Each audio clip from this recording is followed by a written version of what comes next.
you shouldn't be scared of AI. It's augmenting your ability to provide a better service in a more efficient manner. And that's it. We as an industry have to really focus as ownership and or managers to really focus on having clean data, having clean databases so that you can start to merge them together through AI functionality. And I think that someday it will be everything bundled into one, it'll be one interface. Is the fear really a big portion of what's preventing people from implementing this in their companies? Well, I think they should be more fearful of not implementing. That's a great companies. point. I think when people assess fear, like it's easy to be fearful of something that's obvious, but every day that you're not adopting technology and moving with the times your competitors are. What do you feel is preventing more and more property management companies, owners, et cetera, from implementing some form of AI? Easy answer for me, but I'll let I want to hear it. I want to hear it.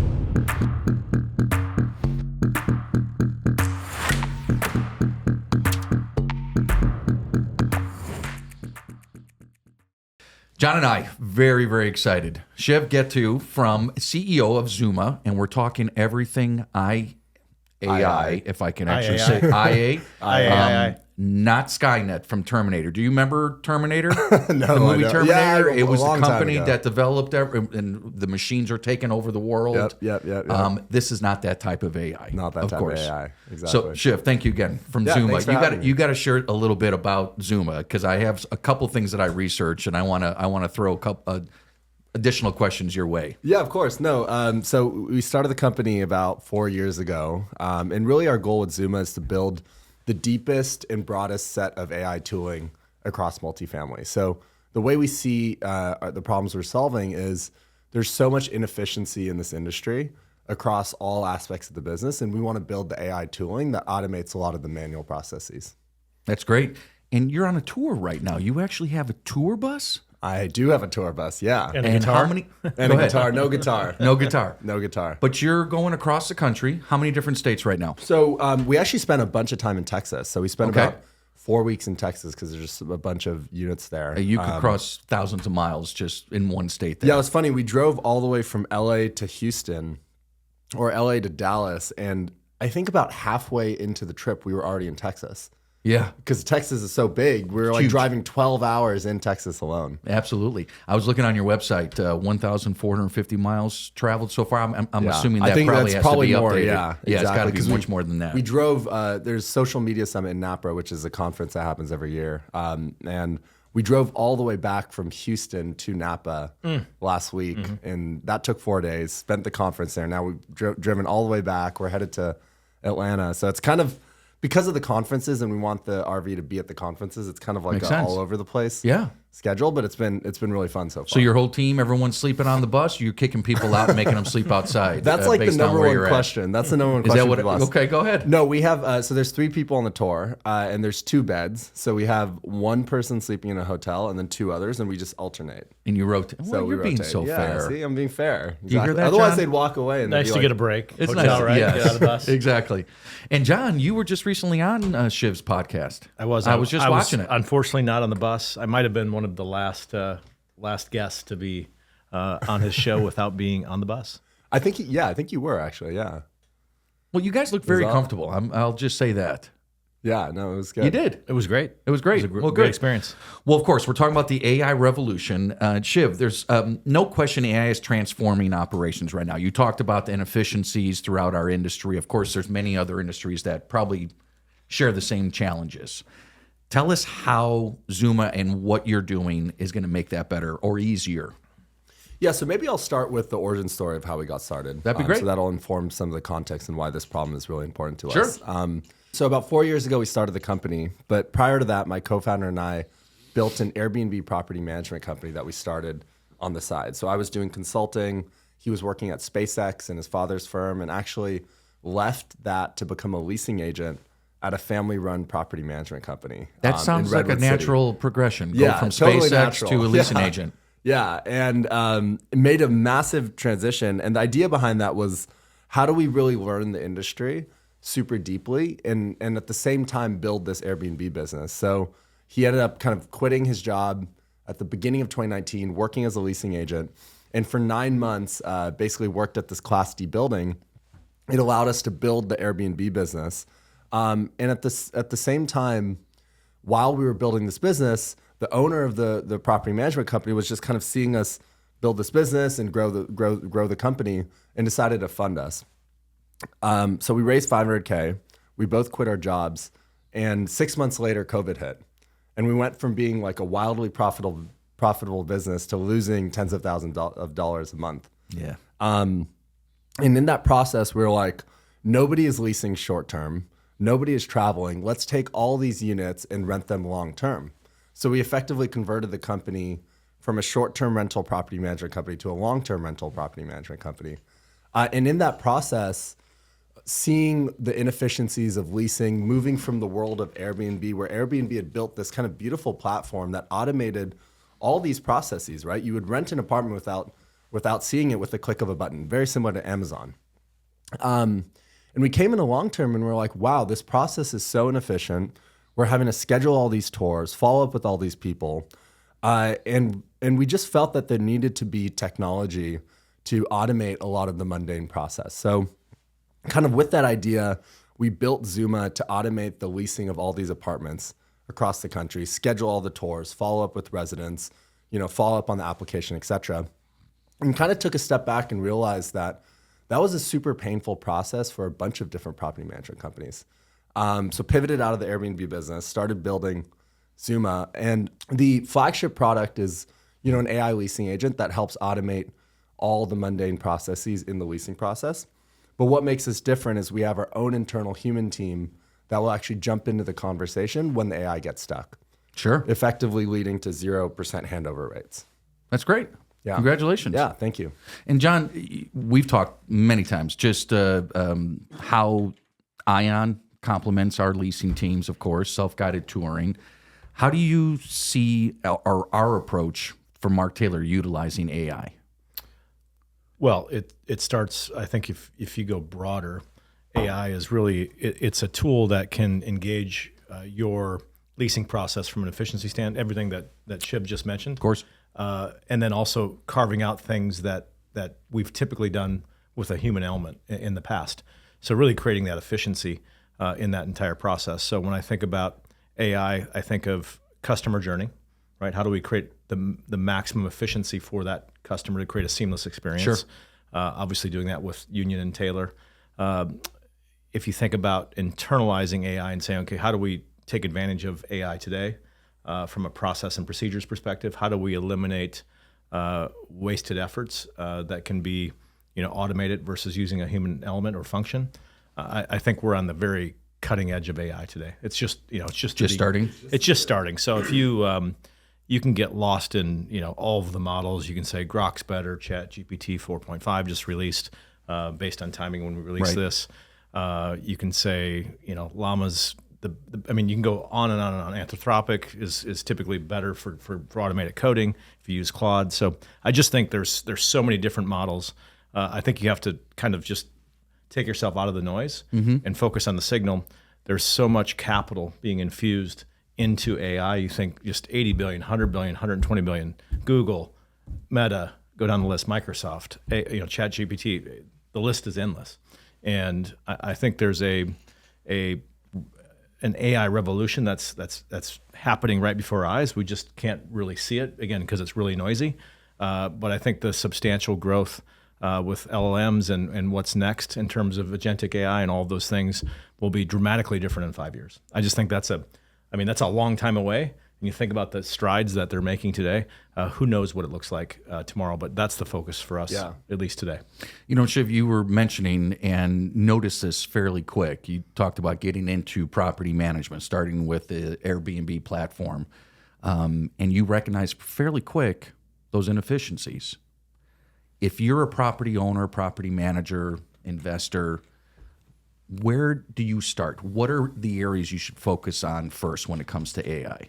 Yeah, it's a good question. I think the way I would think about it if I was an owner is simply where's the biggest problem in my business, right? We talk to customers that have a massive collections issue where they simply can't collect the money that they're owed.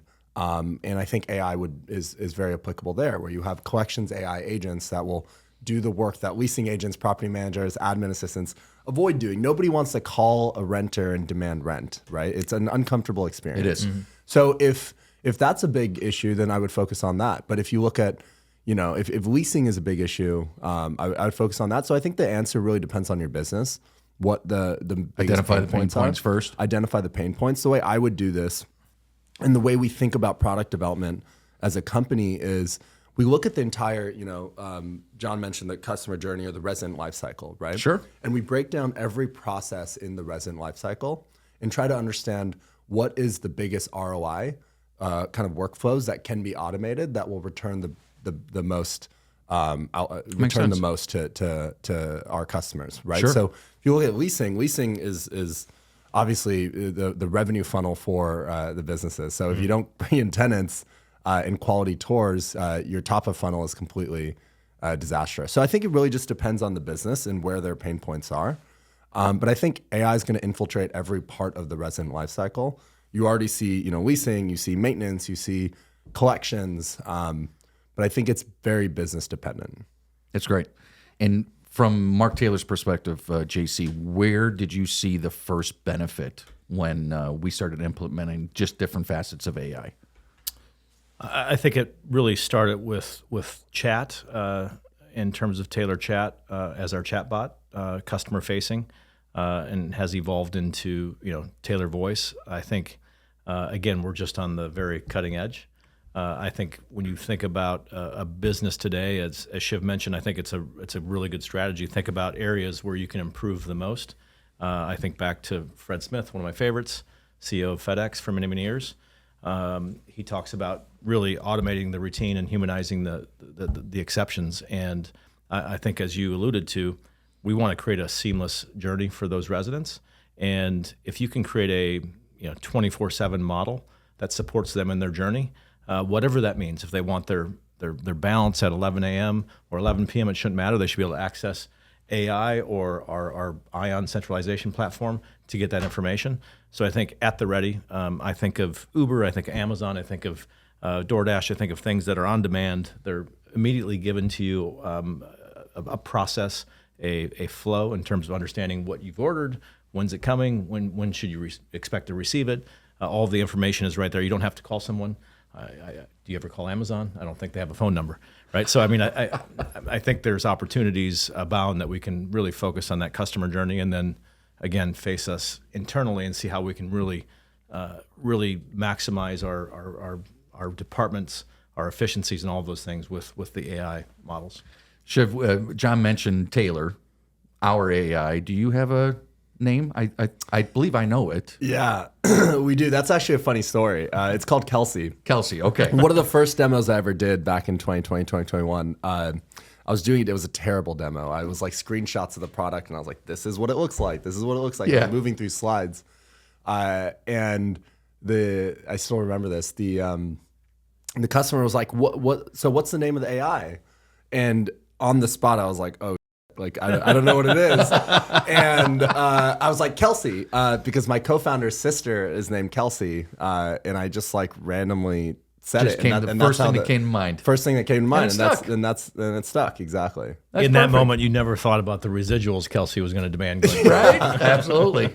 Absolutely. Did you have to change the spelling of the name just so she does not get in those royalties? No, we just... Okay, good for you. It's the same. Good for you. So your recommendation, when you want to implement AI and managing change management, how would you recommend that to most companies that are just getting started?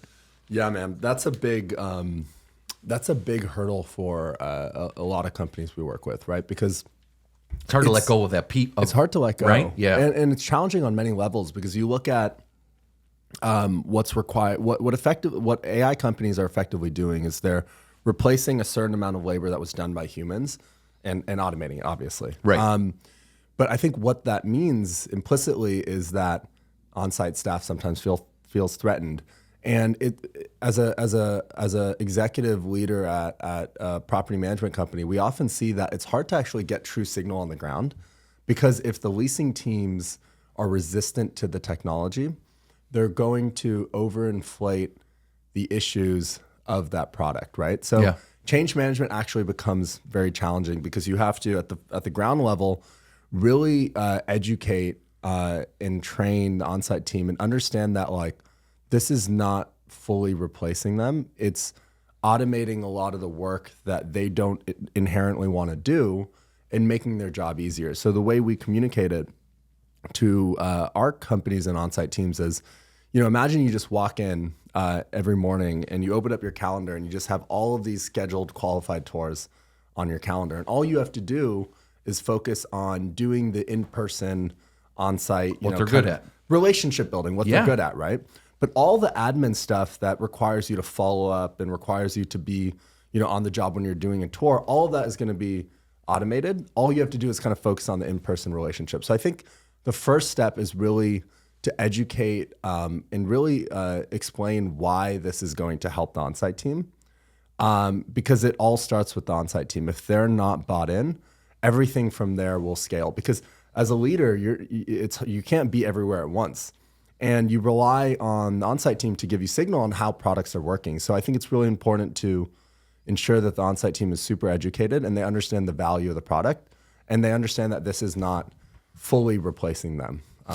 JC, it's the same thing. I mean, we have that looming concern, not just from ourselves as far as leaders, but of course for everyone on our on-site teams. We don't want to lose that human connection. We're not replacing them with a chatbot. How do we get that message across from our viewpoint? Well, I think transparency matters. I think you have to have an innovator mindset, which really catapults into your leadership team, your directors, your managers, and they understand we are going to be an innovative company. And folks will seek you out if they have that mindset, and then educating them on the what, the how, what we're going to do. Again, as Shiv mentioned, I think of it as a tool. So you can go back historically, going from a shovel to a trencher, from a piece of paper and calculator to Excel, from a typewriter to a computer. I mean, these things are not scary, right? No one's saying, oh, I'm scared of a computer or a trencher. Well, you shouldn't be scared of AI. It's augmenting your ability to provide a better service in a more efficient manner. And that's it. So we don't know what it's going to be like in 5 years or 10 years, but we're certainly going to learn, test, and scale it, and that's where we are today. At least that's our organization. There's no way to take away that human connection. That's just something I would hope not. Right? Yeah. I think you have to be 100% people first, engaged in innovation and allowing them to be open-minded, augmenting their behaviors, and then giving that feedback. So if you have someone with the right mindset in those moments at the site level saying, okay, I can give you the right signal, as you describe. I can give you the right feedback. I can help us move forward as an organization, and we're just trying to get better. We're trying to create a better experience for our users and customers. You guys both said this, that we're just at the cusp of what this is going to produce for us, not just specifically in our industry, but many other companies and industries. Shiv, what do you see coming as next? What's further on down in the landscape for AI in respect to multifamily? Yeah, so am I putting you on the spot? No, you aren't. This is Okay. a question I ask a lot of people, even on my podcast, right? Because I'm curious to know what operators think. I think my consensus here, which I don't think is completely novel, is this is an age-old problem in this industry, right? You have all of these kind of disparate point solutions where operators and leasing teams are logging into like 20 different dashboards and 20 different platforms, and everything is so disconnected.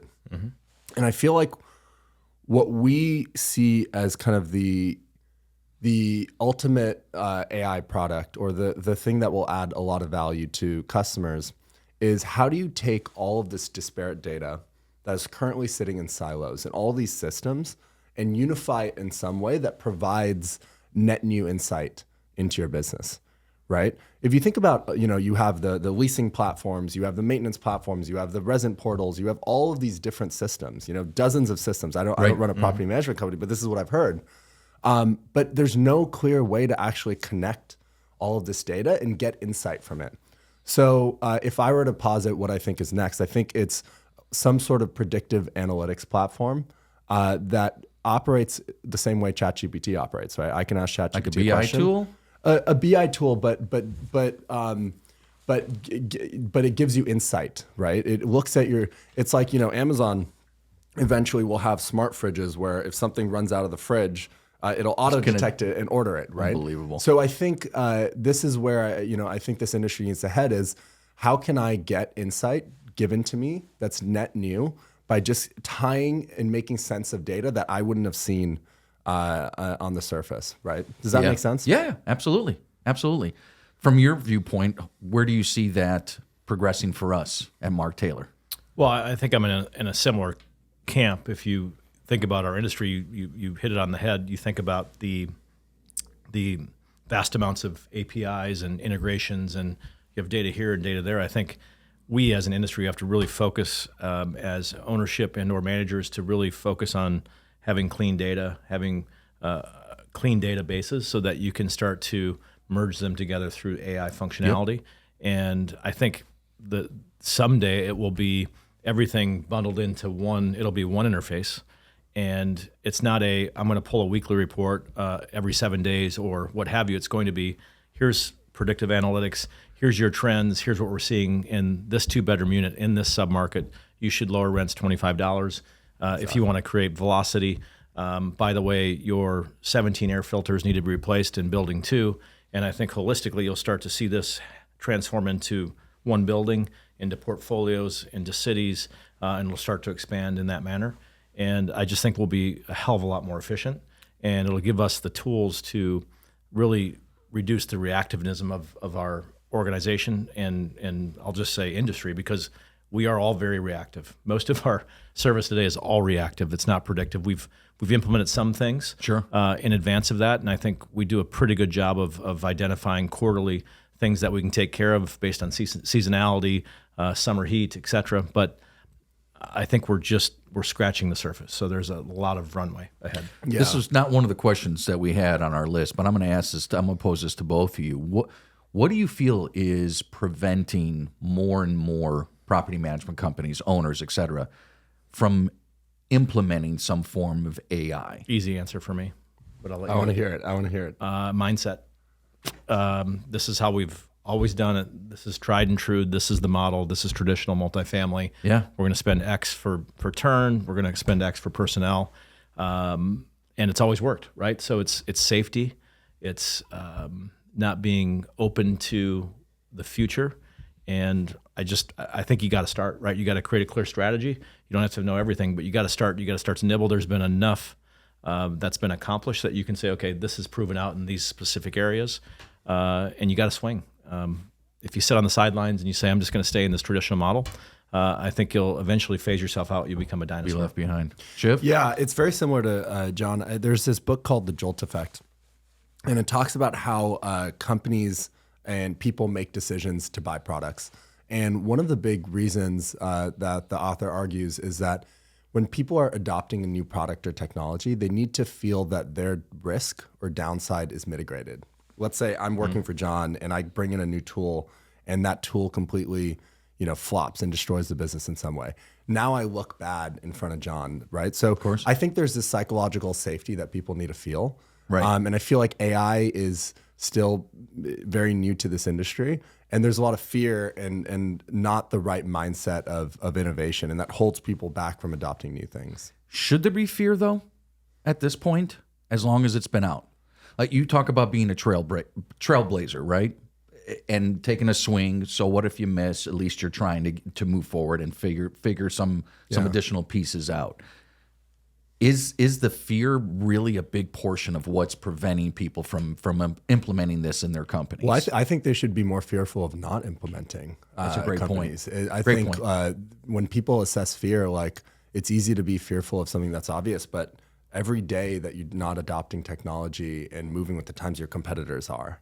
Right? If your competitors are adopting technology, they're becoming more efficient. And ultimately, it's a marketplace. I'm going to choose the management company or the operator that is going to provide me the most value, that has the best reputation. So in some ways, I think there's hidden risk that a lot of people are not assessing because every day your competitors are adopting something that you're not, and you don't want to be left behind, or you're gonna disappear. Yeah, I would argue that our baseline is tried and true. What the traditional model produces. You can train your leasing consultants slightly better. You can squeeze down your per unit cost and personnel a little bit more.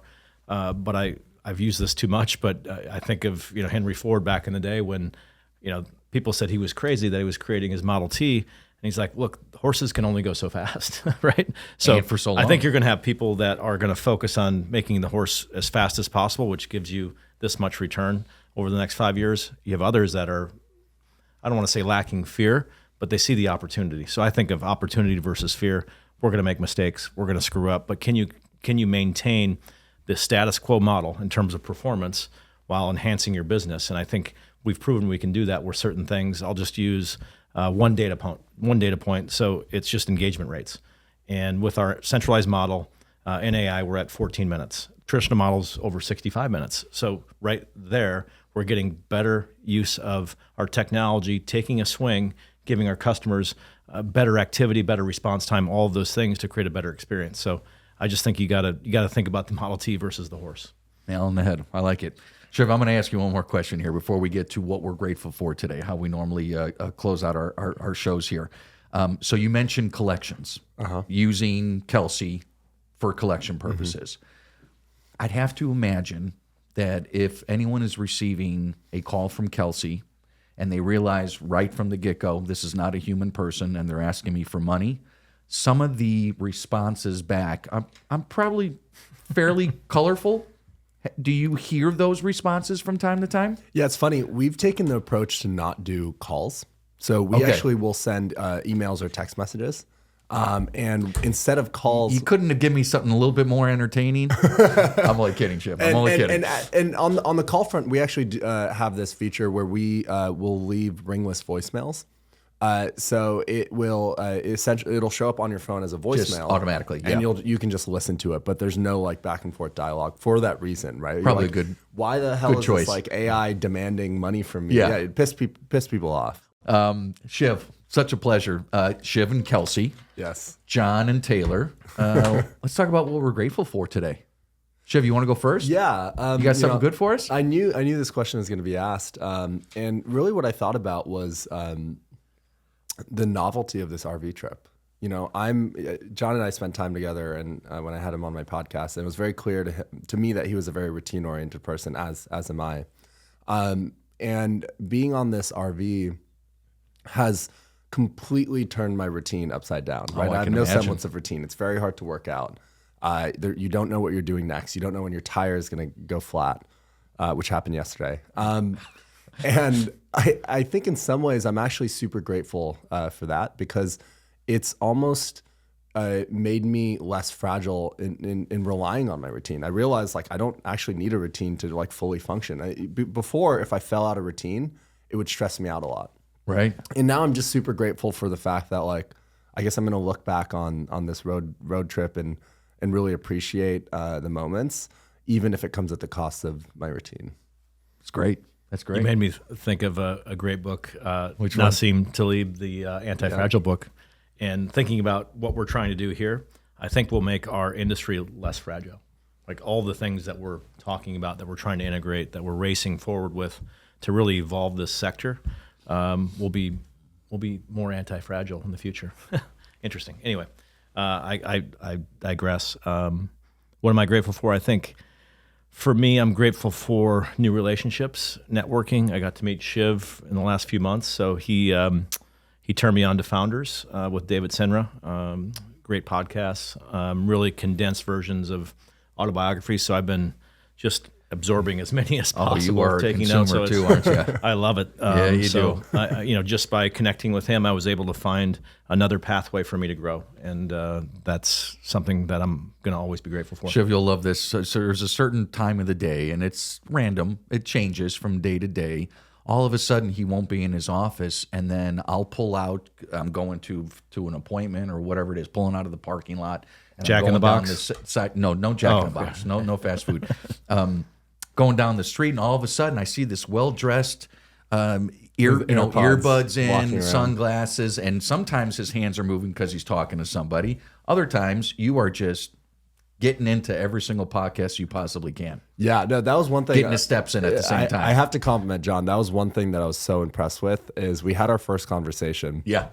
And immediately we kind of hit it off because I knew he was interested in things that I was interested in. And I told him about this podcast. And then a day later, he texted me, or I texted him. He was like, yeah, I've listened to like 3. I love the podcast. And then like, I'm going to listen to all of them. And you don't like, there's a lot of people that will like, receive recommendations of podcasts or books and be like, oh yeah, that's interesting. But there's very few that actually like follow up and do it, and then do it like the same day. So that was very clear to me that he's just an insatiable learner. We think about David Senra, talk about a guy that wants to be an insatiable learner. He has a goal of thousands of books to get through, and he reads and shares. So he's a great resource. I love it. I love it. What about you there, Mr. Greco? Well, my son Vinny turns 12 in 2 weeks. Happy birthday, buddy. But going down the line of AI and what I'm grateful for. So we're planning a birthday party for him. And of course, his mom and I were talking about getting invitations for all his buddies. He stops us and goes, no. I'm going to generate my own invitation. Well, how are you going to do that? He goes, Dad, don't you think back to all of the AI generated photos that I have texted you thus far, since I've gotten a phone going back to Christmas. I watched him, seamlessly and quickly, not even 12 yet, watch him navigate through and create his own invitations using the AI through his school, Chandler Unified School District. I was just so impressed. Is it a boy-girl party or just boys? This one is just going to be boys because we're going Mario Andretti kart racing. Yes. Full blown. We got 5 boys, and I'm not letting any of them win. Not one. They all think they are, but it's not happening. And then I'm gonna boast that I beat a whole bunch of 12-year-olds, and I'm 49. Is that okay? I got my money on you. You got my okay, good. Maybe I can get my $100 back from you. Probably not. Yeah, just have your to daughter already spent it. We'll play golf again. Yes, we'll both have drivers in our hands, so you could have a chance. Shiv, we can't say thank you enough, brother. Thank you so much. This has been fantastic. Again, Shiv from Zuma. John Carlson, Adam Greco, thank you again for joining us. Multifamily Forward, presented by Mark Taylor Consulting.